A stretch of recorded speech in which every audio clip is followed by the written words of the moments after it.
Yo, what's up guys? Welcome back to the channel. In today's video, let me talk about how to record bank transfers in QuickBooks. It's going to be a quick one. We're not going to waste much time with this video. Just going to give you guys a very quick step-by-step guide on how to get this done. So let's get into it. The first step is to open the transfer form. Go to the plus new button on your dashboard and then select transfers under the vendors or bank section. Step 2 is to select the accounts.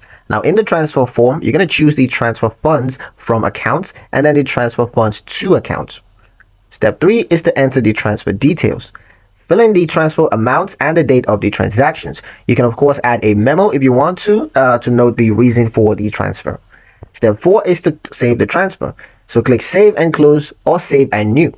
This will record the transfer between accounts without showing it as income or expense. Step 5 is to match with bank feeds. If your bank feed shows the transfer, match it instead of adding a duplicate entry. A pro tip is to avoid recording transfers as expenses or deposits. They should be logged as transfers to keep accounts balanced.